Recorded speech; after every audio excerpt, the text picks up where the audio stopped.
The night was covered in snow, and the whole street looked silent, almost like the world had gone to sleep under a white blanket. The houses were dark, and only the streetlights gave off a yellow glow that reflected on the thick snow piled up on the ground. Inside his small wooden house, the man sat near the fire with a book in his hands. He was not expecting anyone. It was the kind of night when nobody wanted to step outside because the cold wind was sharp, and the storm was growing stronger. The man lived alone. Life had been quiet for him since he had separated from the noise of the city and moved to this town. He liked the silence, but sometimes the silence felt heavy, like something was missing. As he turned another page of the book, he suddenly heard a knock at the door. At first he thought it was only the wind shaking the wood, but the sound came again, harder this time. A clear knock. He froze for a second, not sure if he should answer. The clock on the wall showed it was close to midnight. Who would come at such an hour in this weather? He put the book down and walked slowly toward the door. The knocking continued, faster now, almost desperate. His heart beat faster. He remembered stories he had heard about thieves who pretended to be in trouble, and he thought of the risks. Still, something inside pushed him to at least check. He opened the door just a little, enough to see outside. The cold air rushed in, biting his face. There she was. A woman no more than 30 stood there with snow covering her hair and shoulders. She wore a thin coat, not enough for this kind of weather, and she was shaking badly. Her lips looked pale and her eyes were wide with fear and hope. She held a small bag close to her chest as if it carried something precious. In a weak and broken voice, she said, "Please, if you don't let me in, I'll die. You're my only hope." The man's first instinct was caution. He looked around the empty street, searching for someone else. Was there a car waiting, hidden in the dark? He saw nothing but the falling snow. He looked back at the woman. She looked ready to collapse. He could not turn her away, not when she was trembling like a leaf in the wind. He opened the door wider and stepped aside. She stumbled in, nearly falling, but he caught her arm and helped her stand. The moment she entered, she let out a long breath as if her body had been holding on to the last thread of strength. He closed the door quickly and locked it. The warmth of the room wrapped around them, but the woman still shivered. He guided her to the chair near the fire and hurried to bring a blanket. She clutched it tightly around herself, her teeth still chattering. He poured hot tea into a cup and handed it to her. She held it with both hands, warming her fingers on the steam before taking a sip. Slowly, the color began to return to her face. For a while, the only sound was the crackle of the fire and the storm outside. He studied her quietly. She was not dressed for the storm, and her bag looked too small to hold much. He wanted to ask questions, but he also knew she needed time. At last, he said softly, "You should rest. You're safe here." She looked up, her eyes full of relief, but also filled with something hidden, something heavy. She nodded but did not speak. After a few minutes, she whispered, "Thank you. Nobody else would help me." Her words carried a kind of sadness that made him curious, but he did not press. He told her she could use the spare room, though it was simple and not prepared for guests. She refused, saying she would rather stay near the fire. He agreed, realizing she did not yet trust him completely. When she put her bag on the floor, the man's eyes caught a small detail. A corner of a photograph peeked out from the cloth that wrapped it. It looked old, edges torn, but she quickly pushed it back inside as if she didn't want anyone to see. Along with the photograph, he noticed a key attached to a faded tag. He did not say anything, but those details stayed in his mind. The night grew deeper and the wind howled against the windows. The man checked the locks once more out of habit. He had lived alone for too long and always felt the need for safety. When he looked out the window, he noticed something strange. A car moved slowly down the street, its headlights dim in the snow. It stopped for a moment, then continued, leaving behind only tire marks in the fresh snow. He frowned and closed the curtain. When he turned back, the woman was watching him with tense eyes. "Did you see it too?" she asked quietly. "Yes," he replied. "Do you know them?" Her lips trembled, but she shook her head. "No, maybe. I don't know." Then she added in a low voice, "If the police find me, they'll send me back." Those words puzzled him. Send her back to where? He wanted to ask, but before he could, the storm outside grew louder and a branch tapped against the window like a hand knocking. Both of them jumped at the sound. The woman clutched the blanket tighter and whispered, "They're looking for me." The man felt a strange mix of fear and responsibility. He had only wanted a quiet night. But now someone else's life was in his hands. He told her firmly, "You can stay tonight. Tomorrow we'll think about what to do." She looked at him and tears filled her eyes. For the first time she seemed to let herself believe she was safe, at least for now. But as the man prepared a place for her to rest, a new sound broke the fragile calm. A soft scratching came from the back door like fingers dragging across wood. He froze, listening hard. Slowly, he walked toward the kitchen window and pulled the curtain aside. Through the frosted glass he saw the faint shadow of someone moving in the snow outside. His heart pounded. He turned to the woman and her face had gone pale again. She whispered with terror, "They found me." The man's quiet house no longer felt safe. He realized the stranger he had let in was not just cold and lost. She was running from something dangerous. And by opening the door, he had stepped into her storm.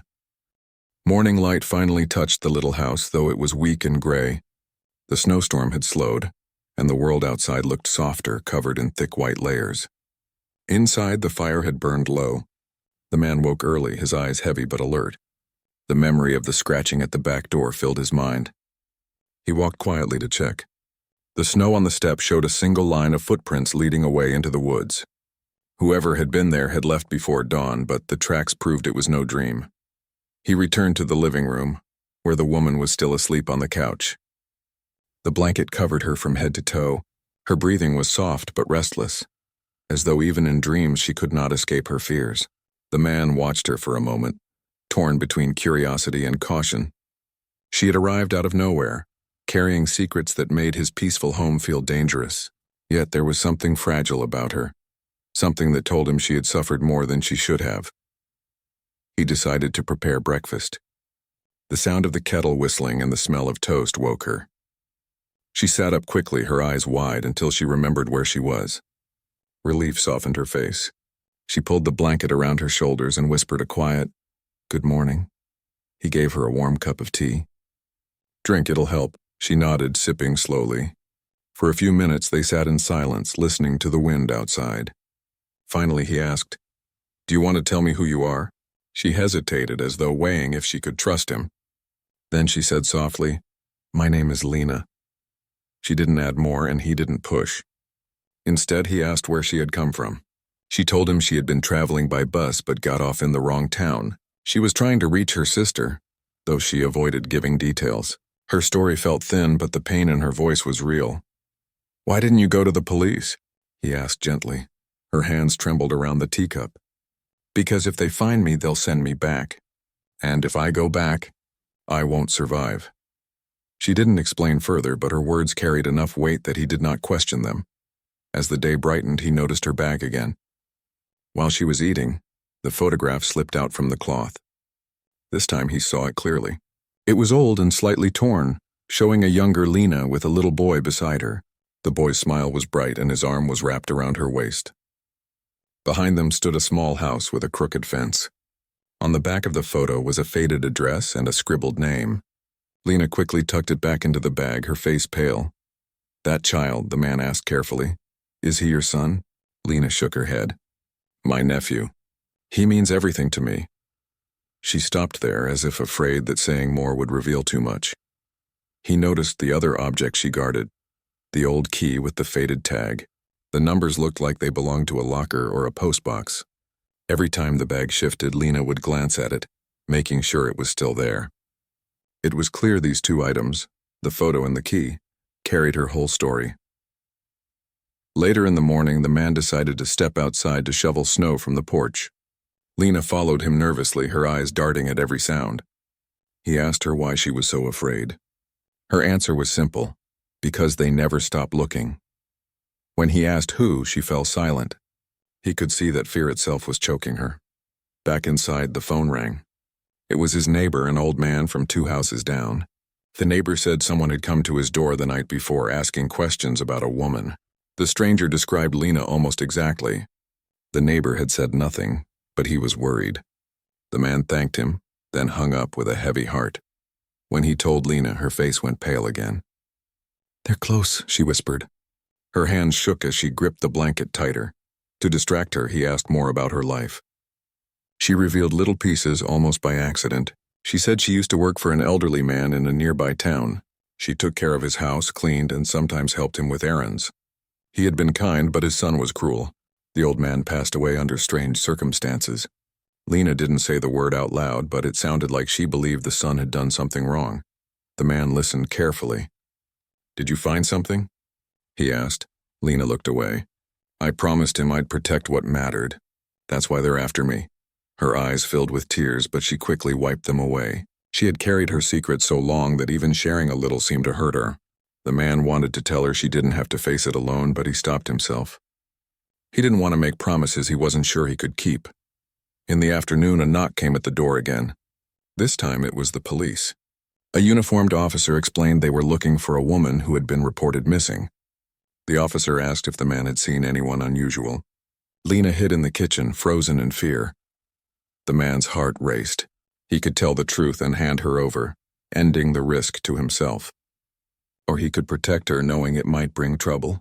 He chose his words carefully. "I saw someone walk down the street last night, but they didn't stop here." "Haven't seen anyone else." The officer seemed satisfied and left, but Lena was shaken. She came out slowly, her eyes wet. "Why did you lie for me?" she whispered. "Because you're afraid," he said simply. "And I believe you have a reason." She covered her face with her hands, crying quietly. "You don't know what they'll do if they catch me." That night, as the snow turned to rain, the man found an envelope that had slipped from Lena's bag. Inside was a folded piece of newspaper. The article spoke about the death of the old man she had worked for. It mentioned a dispute over his will, with the son claiming the estate. But the article also suggested that someone had questioned the son's right to inherit everything. It was clear now why Lena was running. The man folded the paper and returned it to her bag without saying anything. He realized he was already part of her story. He could not send her away, not now. As they sat by the fire, Lena whispered, "I don't want to bring danger to your door. If you ask me to leave, I will." He looked at her, the firelight reflecting in her tired eyes. "You can stay," he said firmly, "but tomorrow we'll decide what to do. You can't keep running forever." Her eyes softened with gratitude. For the first time since she arrived, she allowed herself a small smile. It was faint but real. She pulled the blanket closer and leaned back against the chair. The storm outside had passed, but inside both of them knew the real storm was just beginning. As he prepared to sleep, the man checked the window once more. In the distance, near the edge of the woods, he thought he saw movement, a shadow slipping between the trees. He told himself it was only the wind, but deep inside he knew someone was watching. The night ended with silence, but it was the heavy silence of waiting. The man realized that by choosing to help her, he had stepped into a dangerous path. Still, a strange sense of purpose filled his heart. For the first time in years, he was no longer alone. And though fear hung over them, he felt alive. The next morning arrived with a gray sky and slushy roads. The storm had ended, but the snow had started to melt into dirty puddles along the street. The man stood at the window watching the quiet neighborhood. His thoughts were heavy, filled with the image of footprints, shadows, and the car that had slowed outside the night before. He knew his life had changed the moment Lena knocked on his door. She was awake already, sitting near the fire with her bag on her lap. Her eyes looked tired, but there was a firmness in them now.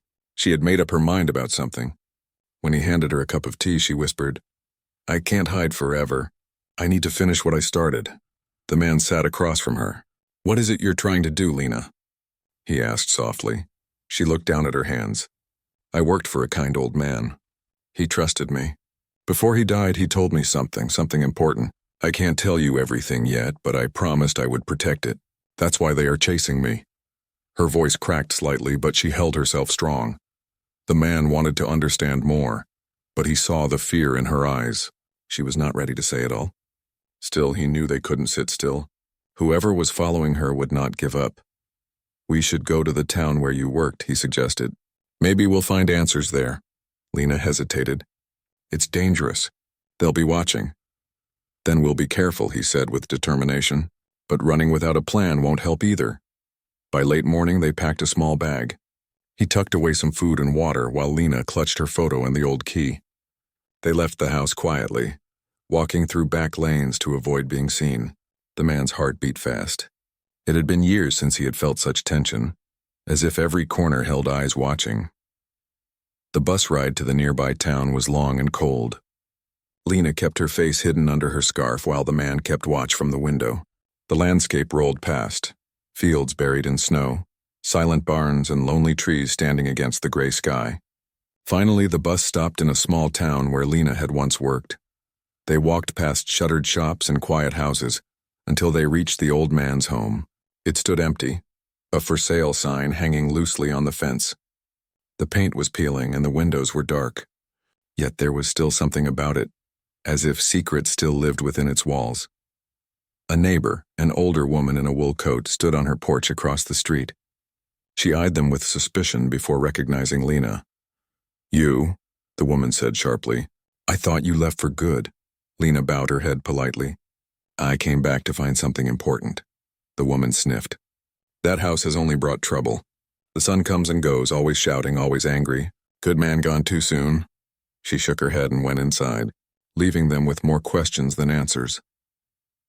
Lena led the man around the back of the house, pointing to the small garden where she used to plant flowers for the old man.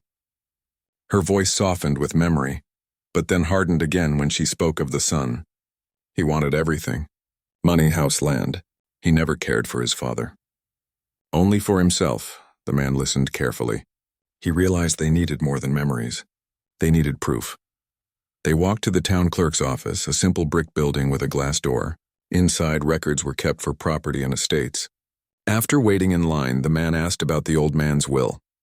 The clerk handed him a copy. As he read, his stomach tightened. The will had been changed just weeks before the man's death, leaving everything to the son. There was no mention of anyone else. Lena's face turned pale. "That's not what he wanted, he told me.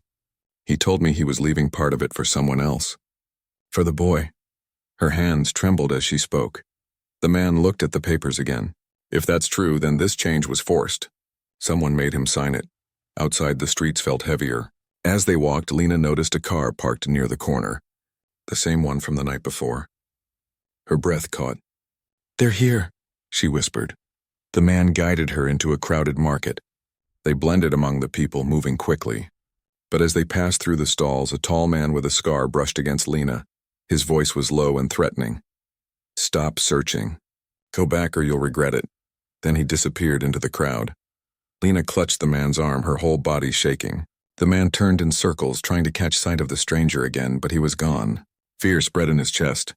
They were no longer safe, not even in public. They rushed into a small diner to catch their breath.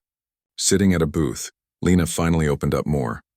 "That photograph I carry," she whispered. "The child is my nephew." The old man wanted to leave him something so his future would be safe. But the son, he knew, he changed everything. He would rather see the boy suffer than lose a penny. Her voice broke, but the man reached across the table, steadying her hand. "We'll find a way to prove it," he said. They spent the afternoon gathering what they could. Lena showed him the faded key. "It belongs to a storage unit," she explained. "The old man gave it to me days before he died. He said, 'This will tell the truth.' I never had the chance to go back for it." The man realized this was the heart of the mystery. Whatever lay in that storage unit might be the proof they needed. As night fell, they returned to a small motel outside town. The room was cheap and plain, but it gave them shelter. Lena sat by the window, staring at the parking lot. The man checked the locks twice. Just when it seemed calm, a sharp sound shattered the silence. A rock smashed against the window, leaving a crack across the glass. The man rushed to the window. A note lay on the ground outside. He stepped out quickly, grabbed it, and returned before anyone could appear. In rough handwriting, it read, "Stop now. Next time you won't be so lucky." Lena sank into the chair, burying her face in her hands. "They'll never let us go," she whispered. The man folded the note and set it aside. "Then we can't stop. We have to get that locker open. It's the only way." Her eyes met his, full of fear but also hope. She nodded slowly. "Then we go tomorrow." That night, neither of them slept well. Every sound outside felt like footsteps, every shadow like a figure watching. But beneath the fear was a shared determination. They had crossed a line. There was no turning back now. By dawn, the decision was made. With the key in Lena's hand and courage in their hearts, they prepared to face whatever truth the storage unit held. The man knew it could bring danger, but he also knew it might be the only chance to set Lena free from the storm chasing her. The morning air was sharp as they left the motel. walking toward the unknown. Both carried the weight of secrets, but also a fragile trust in each other. For the first time, the man felt he was no longer just protecting a stranger. He was fighting for something greater than himself. The story of that snowy night had only just begun. The morning was cold and heavy with mist when they left the motel. The key Lena carried felt heavier than metal. It was the key to truth, and truth could be dangerous. The man walked beside her, his steps firm, though his mind spun with worry. He had never been part of anything like this. His life before had been quiet, simple, filled only with books and lonely nights. Now every hour felt like a chapter in a story he could not put down. The bus ride to the storage facility was silent. Lena kept her scarf tight around her face, staring out the window, her thoughts far away. The man studied her reflection in the glass. She looked fragile, but there was steel beneath her fear. He respected her courage, though he feared what might happen next. When they arrived, the storage facility stood at the edge of town, long rows of gray metal doors stretching out like soldiers.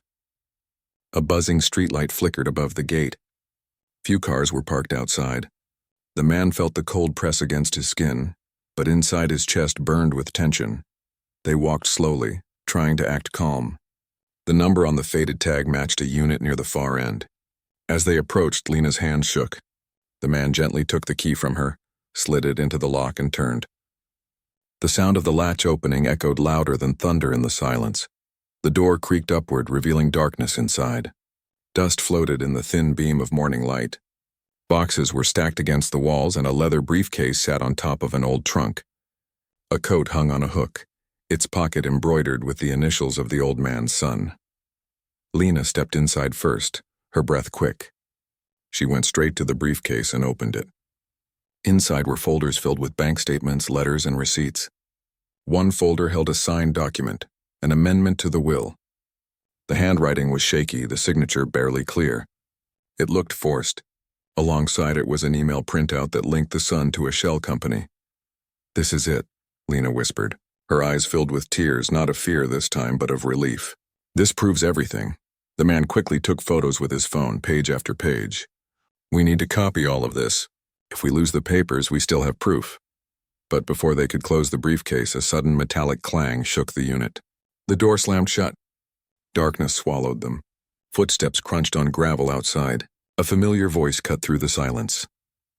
"So, you finally came back," the voice said coldly. The son stood in the doorway when the lock clicked open again. His tall frame filled the space, and his face carried a cruel smile. But he was not alone. A woman stood beside him, someone Lena recognized instantly. Her old friend, a social worker who once promised to help her. Lena's face turned white. "You?" Lena whispered, betrayal dripping from her voice. "You told me to run. You said you cared." The woman looked away, shame flickering in her eyes. "I didn't have a choice. He knows everything. He threatened me." The son laughed. "She's smarter than you, Lena. She knew better than to fight. You should have done the same." He stepped closer, snatching the briefcase from her hands. "Did you really think you could stop me with scraps of paper?" The man moved between them, his body blocking Lena. "Leave her alone," the son sneered. "And who are you?" "Some fool she tricked into helping her. This doesn't concern you. Walk away and maybe I'll forget you exist." But the man did not move. His heart hammered in his chest, yet he stood firm. "She's telling the truth, and this time you won't hide it." The son's smile faded. He lunged forward, trying to grab the phone from the man's hand. A struggle broke out. The two men crashed against the shelves, boxes tumbling down, papers scattering across the floor. Lena screamed, clutching the photograph and the key to her chest. In the chaos, a metal shelf tipped and collapsed, hitting the son across the arm. He cursed in pain, dropping the briefcase. The man used the moment to push him back, grabbing Lena's hand. "Run!" he shouted. They darted past the stunned woman and sprinted out of the storage unit. The cold air slapped their faces as they raced across the yard. Behind them, the son roared in fury, but the fallen shelf slowed him. They reached the street, breathless. A guard appeared, confused by the noise, but instead of helping, he only shouted at them to leave. The man and Lena didn't stop. They kept running until their lungs burned. At last, they ducked behind an old shed near the train tracks. Lena fell to her knees, tears streaming down her face. "He'll never stop. He'll come after us again." The man crouched beside her, steadying her shoulders. Then we'll make sure the world knows the truth. If he silences us, the evidence will still be out there. With shaking hands, he uploaded all the photos to a cloud account and emailed them to a journalist he once met during his work years ago. He also sent copies to a small-town lawyer who was known for fighting against corruption. Now it's not just ours, he said. It's everywhere. Lena looked at him with gratitude and fear. You're risking everything for me. Why? He paused, then answered honestly. Because you deserve to be safe. Because no one should carry this alone. Her lips trembled as she whispered, "Thank you." But their relief was short. That evening, as they prepared to leave town, flashing lights appeared behind them. Police cars blocked the road. Officers stepped out, ordering them to stop. The man raised his hands, his mind racing. Lena panicked. He reported us. He said we broke in. The officers arrested the man, ignoring his protests. Lena watched in horror as he was placed in the back of the car. Her hand shook, her voice breaking. No, please, he was only helping me. The son appeared a moment later, standing smugly on the sidewalk. His arm was wrapped in a bandage from the fight, but his smirk was unbroken. You see? He called out. This is what happens when you cross me. The man met his gaze through the window. Anger and resolve burned in his eyes, but he said nothing. At the station, the man was placed in a cold cell. Hours dragged by. He thought of Lena outside, alone again, and fear gnawed at him. Yet deep down, he knew she was stronger than she seemed. He whispered into the silence, "Don't give up. Finish this." Meanwhile, Lena hid near the edge of town, her heart pounding. She wanted to run, but she remembered his words. She promised herself she would not waste his sacrifice. She still had the photograph, the key, and now the proof was in safe hands. The night stretched long, filled with shadows and whispers of danger. But for the first time, Lena felt something new stirring within her chest. Courage. She would not let fear control her any longer. She would fight for the truth, no matter the cost. And so, as dawn approached, Lena wiped her tears, tightened her scarf, and whispered to herself, "It's not over. It's only the beginning." The night in the police cell was long and cold. The man lay on the hard bench, staring at the ceiling. His thoughts were not about himself, but about Lena. He wondered if she had found a place to hide, if she was safe, or if the son's men had already caught her. He clenched his fists, wishing he could do more. But even in chains, he knew one thing. He did not regret helping her. Morning came with footsteps echoing down the hall. An officer unlocked the door and told him to get up. His heart sank, expecting worse news. But instead, the officer handed him a newspaper. The headline on the front page made his breath catch. It was about the old man's will, about fraud, about corruption. The documents he had sent out last night had reached the journalist. The story was everywhere. The article exposed the son's dealings, the fake charity, and the forced signature on the will. There was also mention of threats made to a former houseworker, Lena. Her name was finally out in the open, not as a fugitive, but as a witness. The man felt a wave of relief. At least the truth was spreading. Meanwhile, Lena had spent the night hiding in a small shed near the edge of town. She had not slept. She kept replaying the image of the man being taken away, his eyes meeting hers, full of trust. It gave her strength. When she saw the morning paper at a shop window, she froze. Her story was there. The truth had escaped the shadows. She stepped inside the shop and bought the paper with the little money she had. The shopkeeper eyed her strangely, perhaps recognizing her face. Lena rushed out quickly, her scarf pulled tight. Her hands shook as she read. For the first time, she felt hope. The world was finally hearing the truth. Back at the station, the man was questioned again. But this time, things were different. The journalist who published the story had already called the police chief, warning him that silencing witnesses would be seen as protecting corruption. The officers grew uneasy. By noon, the man was released. Outside the station, Lena was waiting. Her eyes filled with tears when she saw him step out. She ran to him, hugging him tightly. "You kept your promise," she whispered. He held her shoulders firmly. "No, Lena, you kept it. You're the reason the truth is out." But their fight was not finished. The son had lawyers, money, and influence. He was not ready to give up. He tried to claim the documents were fake, accusing Lena of lying. Court hearings were scheduled quickly. The town buzzed with whispers, half the people supporting the son, the other half outraged by the news. In the small courtroom, Lena sat nervously at the witness bench. The man was beside her for support. She told the judge everything she knew, about the old man's kindness, about the promise she had made, about the day she found the hidden envelope and the threats that followed. Her voice shook at first, but the more she spoke, the stronger she became. The son glared at her from across the room, his jaw tight. His lawyer tried to discredit her, painting her as a runaway looking for money. But then the journalist presented copies of the documents and bank records that had been verified by independent officials. The evidence was too strong to ignore. A surprise witness appeared, the old neighbor who had seen the son arguing with his father. The neighbor testified that the old man had spoken often about leaving something for the child, Lena's nephew. His words added weight to Lena's testimony. The courtroom grew tense as truth and lies collided. The son shouted angrily at one point, losing his composure. The judge silenced him, unimpressed by his arrogance. Piece by piece, his power crumbled. For Lena, each word spoken was like a stone lifted from her chest. For years she had carried fear and silence. Now, standing in the open, she felt the burden lighten. She was no longer just running, she was fighting. The man watched her with quiet pride. She had come to his door on a snowy night, broken and desperate.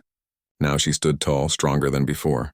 He realized she was not only surviving, she was reclaiming her life. When the hearings ended, the judge announced that the estate would be re-examined. The son faced possible charges for fraud and coercion. Control of the property was taken from him until the case was fully resolved. The boy in the photograph, Lena's nephew, was placed under temporary guardianship with an independent trustee. His future was finally being protected. Outside the courthouse, reporters gathered, asking Lena questions. She answered carefully, her voice calm. The man stayed close, shielding her from the crowd. When asked what kept her going, she said softly, "A promise I made to someone who trusted me, and the kindness of a stranger who opened his door when I had nowhere else to go." The words touched everyone listening. The man felt warmth spread in his chest. She was no longer a stranger. They had walked through fire together, and it had changed them both. In the weeks that followed, life slowly settled. The son fought with his lawyers, but the evidence was too strong. His reputation fell and his influence weakened. Lena was no longer hunted. She was free to breathe again. She found work in the town, helping at a small bakery. The man often visited, enjoying the smell of fresh bread and the sound of Lena's laughter as she served customers. Her smile returned, softer now but real. The boy in the photograph was brought to visit her often. Each time her eyes glowed with joy. The man's house, once silent and lonely, was no longer empty. Lena and the boy visited often, filling the rooms with voices and warmth. The porch light that had once burned only for him now shone for them all. One evening, as snow began to fall again, Lena knocked gently on his door. This time her voice was steady, not desperate. When he opened the door, she smiled. "I'm not here to ask for help," she said. "I'm here to say thank you. You gave me back my life." He smiled, stepping aside to let her in. "And you gave me back mine," he replied. The fire crackled warmly as they sat together. Outside, snowflakes drifted softly, but inside, the storm had passed. The man realized that sometimes fate arrives as a knock on the door, and if you're brave enough to open it, everything changes. Lena sipped her tea quietly, watching the fire. The boy played with a toy on the floor, his laughter echoing through the house. The man looked at them, his heart finally at peace.